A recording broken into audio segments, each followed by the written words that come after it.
நடிகர் சங்கத்தின் புதிய கட்டடம் அடுத்த ஆண்டு தயாராகும். அடுத்த பொதுக்குழு கூட்டம் புதிய கட்டடத்தில் நடைபெறும் என்று ஆண்டு பேரவைக் கூட்டத்திற்கு சைக்கிளில் வந்த விஷால் பேச்சு.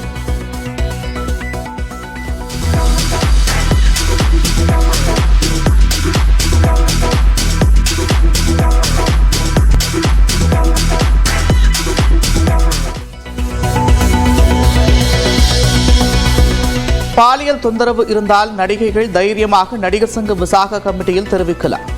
பாலியல் பிரச்சனைகளை ஊடகங்களில் பேச வேண்டாம் என்றும் ரோகிணி பேச்சு.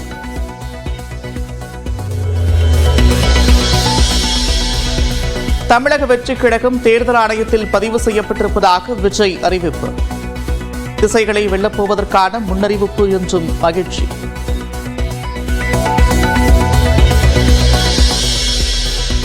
தமிழக வெற்றிக் கழகத்தின் முதல் மாநாட்டிற்கான ஆயத்தப் பணிகள் தொடங்கியிருக்கும் நிலையில் விரைவில் அதிகாரப்பூர்வ அறிவிப்பு. தடைகளை தகர்த்தெறிந்து தலையாய அரசியல் கட்சியாக வலம் வருவோம் என்றும் விஜய் உறுதி.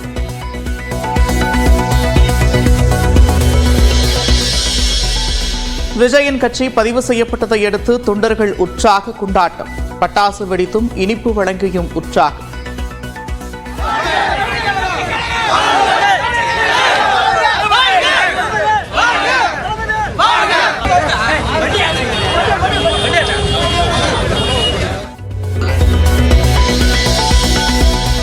திமுக தேர்தல் ஒருங்கிணைப்பு குழு கூட்டத்துடன் முதலமைச்சர் மு.க.ஸ்டாலின் இன்று இரவு ஆலோசனை. அமெரிக்காவின் சிகாகோவில் இருந்தபடி காணொலியில் ஆலோசிக்கிறார்.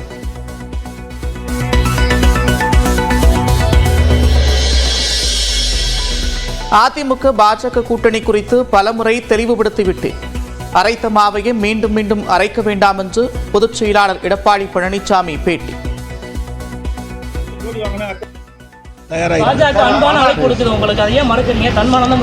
சார், எல்லாம் பேசி முடிஞ்ச கதை.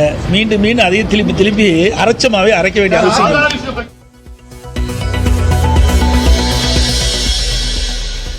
தருமபுரி மாவட்டத்தில் காவிரி உபரிநீர் திட்டத்தை செயல்படுத்தி ஏரி குளங்களின் நீரை நிரப்ப நடவடிக்கை தேவை என்று அன்புமணி பேட்டி. பலமுறை கோரியும் நடவடிக்கை எடுக்காததால் அக்டோபர் 4ஆம் தேதி கடையடைப்பு போராட்டம் நடத்தப்படும் என்றும் அறிவிப்பு. வருகின்ற அக்டோபர் 4ஆம் தேதி வெள்ளிக்கிழமை தருமபுரி மாவட்டத்தில் முழுமையாக ஒரு அரை நாள் அடையாள கடையடைப்பு ஆர்ப்பாட்டம் நடைபெறும். சித்தர் கூறியதையே பேசியதாக மகாவிஷ்ணு பேச்சில் வாக்குமூலம். தான் எதுவும் தவறாக பேசவில்லை என்று நீதிபதி முன்பு விளக்கம்.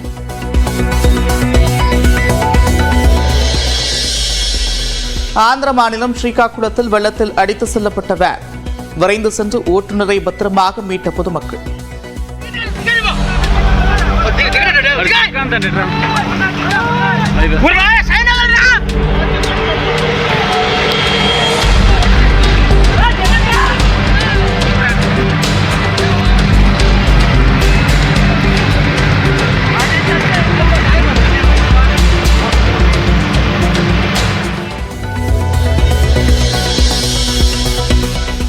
நாகப்பட்டினத்திலிருந்து இலங்கையின் காங்கேசன் துறைமுகத்திற்கு இனி வாரத்திற்கு 4 நாட்கள் கப்பல் சேவை. 3 நாட்கள் உள்ள கப்பல் சேவை செப்டம்பர் 21ஆம் தேதி முதல் அதிகரிப்பு.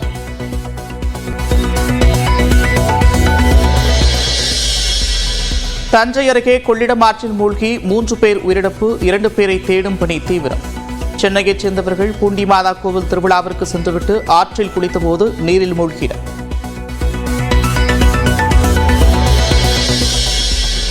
ஈரோடு மாவட்டம் சென்னிமலை அருகே வீடு புகுந்து தந்தை மகளை கட்டி போட்டு கத்திமுனையில் 5 லட்சம் ரூபாய் கொள்ளை. பட்டப்பகலில் கைவரிசை காட்டிய முகமுடி கொள்ளையர்களுக்கு வலைவீச்சு. திருவள்ளூர் மாவட்டம் செங்குன்றம் அருகே சாலையின் சென்டர் மேடியில் மோதிய கார் ஓட்டுநர் தூங்கியதால் நேர்ந்த விபத்தில் ஓட்டுநர் உட்பட 3 பேர் உயிரிழப்பு. 2 பேர் படுகாயம்.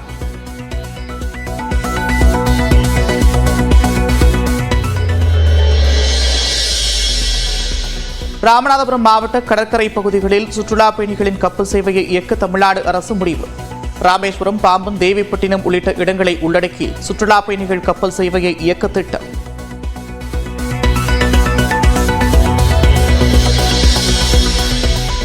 அமெரிக்காவில் சூறாவளி தாக்குதலுக்குள்ளான 22 மாடி கட்டிடம் வெடிப்பு தகர்ப்பு. கண்ணிமைக்கும் நேரத்தில் தரைமட்டமான கட்டடம்.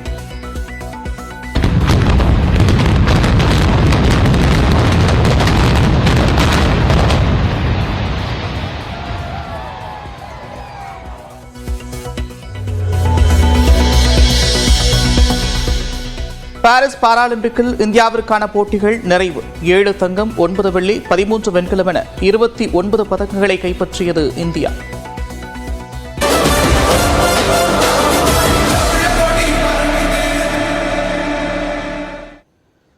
தமிழக வெற்றிக் கழகத்தை ஒரு அரசியல் கட்சியாக பதிவு செய்து தேர்தலில் பங்கு பெற தேர்தல் ஆணையம் அனுமதி வழங்கியிருப்பதாக அக்கட்சியின் தலைவர் விஜய் அறிவித்திருக்கிறார். தமிழக வெற்றிக் கழகம் என்ற கட்சியை கடந்த பிப்ரவரி 2ஆம் தேதி தொடங்கிய விஜய் அரசியல் கட்சியாக பதிவு செய்ய அன்றைய தினமே தேர்தல் ஆணையத்திலும் விண்ணப்பிக்கப்பட்டது. இந்நிலையில் அந்த விண்ணப்பத்தை சட்டப்பூர்வமாக பரிசீலனை செய்து அரசியல் கட்சியாக தேர்தல் ஆணையம் பதிவு செய்திருப்பதாக விஜய் தெரிவித்திருக்கிறார். இது தொடர்பாக வெளியிட்டுள்ள அறிக்கையில் பிறப்போக்கும் எல்லா உயிருக்கும் என்ற அடிப்படை கோட்பாட்டுடன் அரசியலை அணுகுவதே கொள்கை கொண்டாட்டம்தான் என்றும் அவர் குறிப்பிட்டிருக்கிறார்.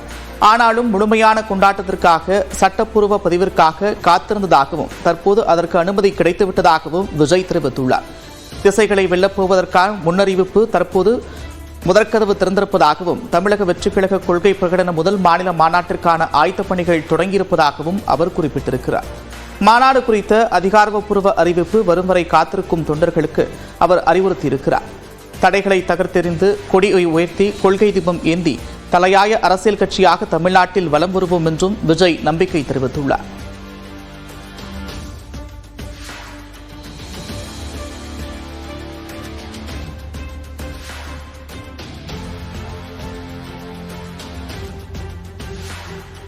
தமிழக வெற்றிக் கழகம் அரசியல் கட்சியாக பதியப்பட்டிருக்கும் நிலையில் கடலூரில் உள்ள அங்காளம்மன் கோவிலில் அக்கட்சியின் பொதுச் செயலாளர் ஆனந்த் வழிபாடு நடத்தினார். வண்டிப்பாளையம் என்ற இடத்தில் உள்ள அங்காளம்மன் கோவிலுக்கு சென்ற ஆனந்த் சிறப்பு பூஜையில் பங்கேற்று சுவாமி தரிசனம் செய்தார். அங்குள்ள தர்காவிலும் வழிபாடு நடத்தினார். பின்னர் அவர் பொதுமக்களுக்கு லட்டு வழங்கி மகிழ்ச்சியை வெளிப்படுத்தினார். இதனையடுத்து நியூஸ் 18 தமிழ்நாட்டிற்கு பிரத்யேக பேட்டியளித்த ஆனந்த் தங்களின் கனவை விஜய் நிறைவேற்றியிருப்பதாக மகிழ்ச்சி தெரிவித்தார். வருடத்துக்கு மேலாக தளபதி ரசிகர் மன்றமாக, அதற்கு அடுத்தபடியாக தளபதி மக்கள் இயக்கமாக இன்று எங்கள் தலைவர் தளபதி அவர்களின் பெரும் முயற்சியால் அவருடைய உழைப்பால் இன்று எங்களுடைய தமிழக வெற்றி கழகத்திற்கு உண்டான பதிவு வந்து எலெக்ஷன் கமிஷன்ல பதிவு பண்ணியிருக்கிறாங்க. விஜயின் தமிழக வெற்றிக் கழகம் அரசியல் கட்சியாக பதிவு செய்யப்பட்ட நிலையில் சென்னை கொடுங்கையூரில் மாநகர பேருந்து பயணிகளுக்கு தொண்டர்கள் இனிப்பு கொடுத்து மகிழ்ந்தனர். காஞ்சிபுரத்தில் தமிழக வெற்றிக் கழகத்தினர் பட்டாசு வெடித்தும் பொதுமக்களுக்கு இனிப்பு வழங்கியும் கொண்டாடினர். இதேபோல திருவாரூர் பழைய பேருந்து நிலையம் அருகில் 50க்கும் மேற்பட்ட தமிழக வெற்றிக் கழக தொண்டர்கள் பட்டாசு வெடித்து கொண்டாட்டத்தில் ஈடுபட்டனர். தளபதி விஜய் வாழ்க்கை என்ற முழக்கங்களுடன் சிறிது தூரம் பேரணியாகவும் சென்றனர். நெல்லை ரயில் நிலையம் முன்பு விஜய் ரசிகர்கள் பட்டாசு வெடித்து பொதுமக்களுக்கு இனிப்பு வழங்கியும் கொண்டாட்டத்தில் ஈடுபட்டனர்.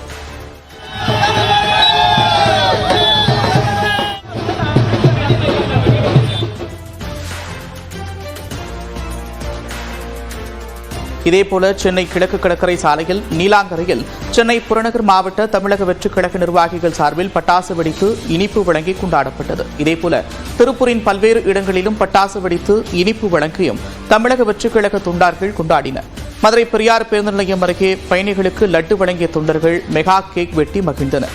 இதேபோல கோவை வேளாண்டிப்பாளையத்திலும் தமிழக வெற்றிக் கழகத்தினர் பட்டாசு வெடித்து இனிப்பு வழங்கி கொண்டாடினர்.